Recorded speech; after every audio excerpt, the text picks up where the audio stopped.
199쪽입니다. 낱말의 뜻을 생각하며 최첨단 과학 종이를 읽어봅시다. 그랬어요. 최첨단 과학 종이라는 이 글을 같이 한번 읽어볼게요. 김혜부, 정원선. 최근 컴퓨터는 사용이 일반화되어 생활 필수품이 되었습니다. 처음 컴퓨터가 보급되기 시작할 때 많은 사람이 종이 사용이 점점 줄어들 것이라고 예상했습니다. 컴퓨터의 모니터가 종이를 대신할 것으로 여겼던 것이지요. 그러나 그 예상과는 반대로 종이 소비량은 오히려 점점 더 늘고 있습니다. 왜냐하면 모니터로 보는 것보다 종이 인쇄하여 보는 것이 익숙하기 때문입니다. 또한 종이책은 전자책과는 다른 특유의 질감에서 오는 매력이 있기 때문이죠.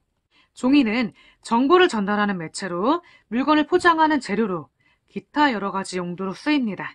종이가 가볍고 값싸고 비교적 질기고 위생적이기 때문입니다. 위와 같이 종이는 많은 장점이 있어 생활에 많이 활용되고 있습니다. 그래서 종이는 다양한 종류와 품질을 가진 것으로 개발되고 발전되었습니다. 앞으로도 우리는 계속 종이를 새롭게 만들어 사용할 것입니다. 새롭게 개발되고 있는 종이 중에 최첨단 과학기술로 만들어지는 것들이 있습니다. 그중 몇 가지를 예로 들어 보겠습니다. 첫째는 밝을 때 빛을 저장해 두었다가 어두울 때 스스로 빛을 내는 축광지입니다. 둘째는 종이에 인쇄되거나 쓴 내용이 복사가 안 되는 종이입니다. 셋째는 기록한 지 1시간 뒤에는 자동으로 그 내용이 없어져서 극비 문서로 사용되는 종이입니다. 이런 종이들은 공상과학 영화에서나 볼 수 있었던 것들이지요. 주변에서 볼 수 있는 첨단 종이로는 온도에 따라 색깔이 변하는 온도 감응 종이, 과일의 신선도는 유지하고 벌레나 세균은 생기지 않도록 하는 포장지가 있습니다. 신용카드 영수증처럼 앞장에 글씨를 쓰면 뒷장까지 글씨가 적히도록 하는 종이도 있습니다. 이런 특수기능 종이들은 이미 우리 주위에서도 많이 사용되고 있습니다. 더욱 놀라운 것은 전자신호를 이용해 원격으로 스스로 인쇄를 하고 지면의 인쇄 내용을 완전히 바꿀 수 있는 전자종이가 등장했다는 것입니다. 느낌은 종이와 같은데 컴퓨터 모니터처럼 언제든지 새로운 신호를 보내면 완전히 다른 내용으로 인쇄할 수도 있고 멀리서 무선 신호로 내용을 바꿀 수도 있습니다. 이것이 상용화되면 전자종이로 된 신문이 한 장만 있으면 매일 아침 새로운 기사들을 받아서 즉석에서 인쇄해서 보고 다음 날도 똑같은 신문에 새로운 내용을 받아서 볼 수 있을 거예요. 네, 이렇게 우리가 최첨단 과학 종이라는 글을 한번 읽어보았습니다. 그런데요, 여러분들, 이 글에요, 정말 어려운 낱말들 많이 나오지 않았나요? 네, 선생님이 읽기에도 참 어려운 낱말들, 새로운 낱말들이 꽤 많이 나왔는데요. 그러면은요, 여기 같이 한번 볼게요. 파란색으로 쓰인 낱말의 뜻을 어떻게 짐작했는지 친구들과 이야기해 봅시다. 네, 여기 한번 보겠습니다. 전자신호를 이용해 원격으로 스스로 인쇄를 하고 지면의 인쇄 내용을 완전히 바꿀 수 있는 전자종이가 등장했다는 것입니다. 여기에서는요, 우리가 이 원격이라는 낱말을요, 앞뒤의 내용을 이용해서 추측을 한번 해볼게요. 여기 이 친구는요, 스스로 인쇄를 한다고 했으니까 사람이 직접 인쇄하지 않는 것을 말하나 봐. 이렇게 유추를 해보았습니다. 네, 정말 잘한 유추인데요. 그쵸? 스스로 인쇄를 한다는 거는요, 누가 해준다는 건 아니잖아요. 그러니까 사람이 직접 인쇄를 한다는 게 아닌 게 되는 거죠. 두 번째, 뒷부분에 멀리서 무선 신호를 보낸다고 되어 있으니까 거리가 떨어져 있는 것을 말하나 봐. 네, 이 멀리서라는 말, 거리가 좀 있다는 얘기죠. 그리고 한 가지 더, 여러분들, 이 전자신호라는 말을 이용해서요, 우리가 어떠한 것을 한번 추측해 볼 수 있을까? 여기에다가 한번 적어볼래요? 네, 여러분들 어떻게 한번 생각을 해봤나요? 선생님은 이렇게 한번 적어보았는데요. 전자신호를 이용한다고 했으니까 직접 종이를 만지거나 쓰지 않고도 인쇄할 수 있고 내용을 바꿀 수 있나 봐. 이렇게 한번 적어보았습니다. 이 원격이라는 낱말의 뜻을 찾아보지 않았는데요. 이 앞뒤에 있는 이런 말들, 스스로, 그 다음에 멀리서, 그 다음에 전자신호, 이런 말들을 사용해서요, 이 뜻이 무엇일까 한번 추측을 해볼 수가 있었습니다. 이 원격이라는 말은요, 여러분들 아는 친구도 있을 거예요. 그쵸? 우리가 직접 손을 닿지 않는 곳에서도 멀리서도 뭔가가 작동이 되는 것들, 그쵸? 그리고 여러분들 우리가 원격 수업이라는 말들 많이 쓰잖아요. 우리가 직접 만나지 않고도 할 수 있는 수업인데요. 멀리 거리가 떨어져 있는 가운데에서도 할 수 있는 것들. 이런 것들을 아마 이야기할 것 같아요. 네. 그러면은요. 201쪽도 한번 넘어가 볼게요. 201쪽입니다. 5번 최첨단 과학 종이에 나오는 낱말의 뜻을 짐작해보고 그렇게 짐작한 까닭을 써봅시다. 그랬어요. 그러면은요, 여러분들 원격이라는 낱말의 뜻을 한번 생각해봤는데 좀 어려운 낱말, 뜻을 좀 확실하게 모르겠는 낱말, 알고 싶은 낱말 있잖아요. 그런 낱말들 여기다가 한번 적어보고요. 한번 뜻을 짐작해 본 다음에 그 다음으로는 그렇게 짐작한 까닭을 여기다가 한번 적어보는 겁니다. 이 활동 한번 해보고요. 우리 다시 만나볼게요.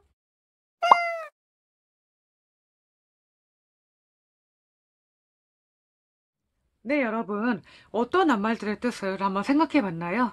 네, 선생님은요, 이렇게 질감이라는 낱말, 그리고 축광지, 극비, 감흥, 이런 낱말들의 뜻을 한번 생각해 봤는데요. 먼저 이 질감이라는 낱말 있죠. 한번 볼게요. 지금 이 종이책은요, 전자책과는 다른 특유의 질감이 있다고 했는데, 그러면 종이책과 전자책 뭐가 다를까요? 네, 먼저 재질이 다르죠. 종이책은요, 여러분들 지금 여기 보이는 이 종이, 이 느낌, 그쵸? 여기서 오는 이 느낌 보면 우리가 종이라는 거 알고요. 전자책은요, 당연히 전자로 된 책일 테니까 예를 들어 뭐 컴퓨터로 본다든지 아니면 스마트폰으로 본다든지 그럴 거 아니에요. 그러면은요, 우리가 볼 때 그 느낌이 다르죠. 우리가 그걸 생각해 본다면 여기서 이 질감이라는 말은요, 그 재질에서 오는 어떠한 느낌, 그걸 말하는 것이 아닐까. 그렇게 한번 생각을 해봤고요. 그 다음에 이 축광지라는 말. 이 말은요, 생각보다는 쉬웠는데요. 이 말 자체는 어려운 낱말 맞아요. 그런데 이 글에는 이 부분이 있죠. 밝을 때 빛을 저장해 두었다가 어두울 때 스스로 빛을 낸다. 이 부분이 있잖아요. 그러니까 우리가 이 축광지라는 말은요, 빛을 저장해 뒀다가 나중에 어두울 때는 스스로 빛을 낼 수 있는 그런 종이구나. 쉽게 알 수가 있을 거예요. 그쵸? 이 축자는요, 빛을 저장해 둔다, 축적해 둔다. 그런 말이고, 이 광자는 빛을 뜻하니까요. 여러분들 이런 식으로 한자를 아는 친구들은요, 이 축자가 어떤 한자일까? 이 광자가 어떤 한자일까? 이 지자가 어떠한 한자일까? 이것들을 생각해 봐도 아주 좋습니다. 다음으로 이 극비라는 말 있죠. 여기 보면은요, 이런 말이 나오죠. 기록한 지 1시간 뒤에는 자동으로 그 내용이 없어진다는 말. 그러면 여러분들 이 내용이 없어지면은요. 어떤 내용이 없어지면 좋아요? 네. 우리가 정말 중요한 것들 중에 남들한테 알리지 말아야 될 것들. 그쵸? 비밀인 것들. 그런 것들이 없어지면 좋잖아요. 그쵸? 여러분들 뭐 내가 어떤 친구를 좋아해요. 그런데 그 친구만 보면 좋겠어요. 다른 친구는 보면 안 될 것 같아요. 그러면 비밀이니까 이러한 종이에다가 나는 어떤 친구 좋아해 이렇게 씁니다. 그 다음에 그 친구한테 이 종이를 줍니다. 이러한 종이가 없다면 다른 사람이 볼까 걱정이 되겠지만 이러한 종이가 있다면 그런 걱정을 하지 않아도 되겠죠. 그러니까 이 극비라는 말은요. 아마 정말 중요한 비밀 이런 뜻이지 않을까요? 그 다음에 또 이 감흥이라는 말 있죠? 이 말도 조금 어려운 낱말인데요. 여기에 보면은요. 이러한 부분이 있습니다. 온도에 따라 색깔이 변한다. 이 종이는 온도를 감지해서 색깔을 변하게 만들 수 있다는 얘기잖아요.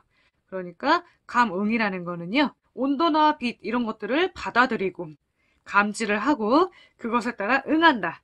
이런 정의를 우리가 감응정의라고 한다는 거죠. 그리고요.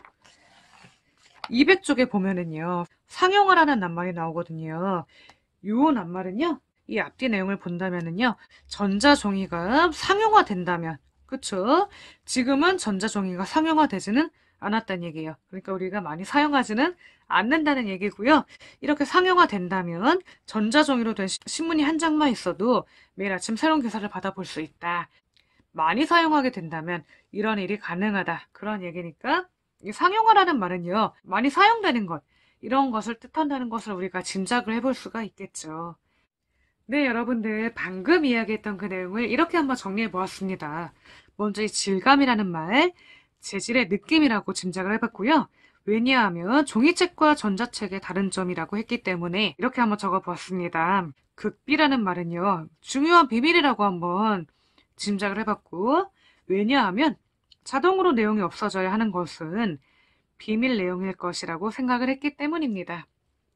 그 다음에 감응이라는 낱말은요, 받아들이고 응답하는 것, 이렇게 짐작을 해보았는데요.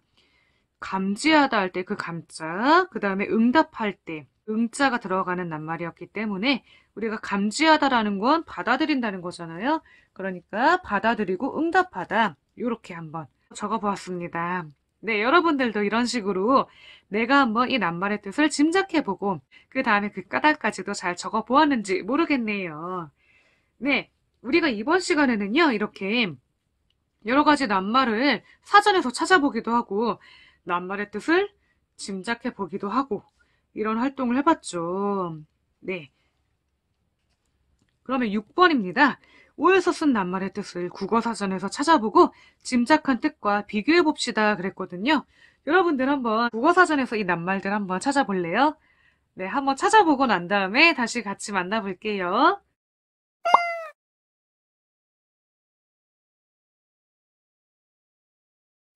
네, 선생님도 한번 국어사전에서 이 낱말들의 뜻을 한번 찾아보았습니다. 먼저 질감이라는 말은요, 재질의 차이에서 받는 느낌을 말한대요. 네, 얼추 비슷하게 맞췄죠. 그 다음에 극비라는 말은요, 절대 알려져서는 안 되는 중요한 일을 뜻합니다. 네, 중요한 비밀, 어느 정도 맞은 것 같네요. 그 다음에 감흥이라는 말은요, 조금 어려웠어요. 여러 가지 뜻이 있었는데요. 그 중에서도요, 이 글에서 쓰인 감흥이라는 낱말에 가장 가까운 뜻을 여기다가 적어보았습니다. 어떤 물체가 전기, 빛, 열 따위의 영향을 받아서 전기나 자기를 띠게 되는 것입니다. 그러니까 여기에서 쓰인 경우는요, 온도에 영향을 받아서 색깔이 변하는 것을 말하는 거죠. 상용어라는 말도 한번 찾아보았는데요. 일상적으로 쓰이게 됨을 뜻합니다. 그러니까 평소에 우리가 자주 사용하게 된다, 이런 이야기죠. 여러분들도 여러분들이 짐작한 뜻과 국어사전에 나온 뜻 얼마나 비슷한지 어떻게 다른지 한번 비교를 해보길 바라고요. 그러면은요, 이번 단원에서 무엇을 배울까? 여기 한번 같이 볼게요. 먼저 사전에서 뜻을 찾아 낱말 사이의 관계 알기 공부해 볼 거고요. 여러 가지 사전에서 낱말의 뜻 찾기 공부해 볼 거고요. 낱말의 뜻을 사전에서 찾으며 글 읽기 공부해 볼 거고요. 마지막으로는 나만의 낱말 사전 만들기 한번 해볼 겁니다. 네, 그래요. 오늘 이 단원의 첫 시간 치고는요, 꽤 내용이 많았고요. 그 내용도 사실 쉽지는 않았는데요. 여러분들 오늘 정말 수고 많았습니다. 다음 시간에는요, 200기쪽입니다. 사전에서 뜻을 찾아 낱말 사이의 관계 알기 같이 한번 공부해 볼게요. 네, 그러면은요, 여러분들 다음 시간에 꼭 만나요. 안녕.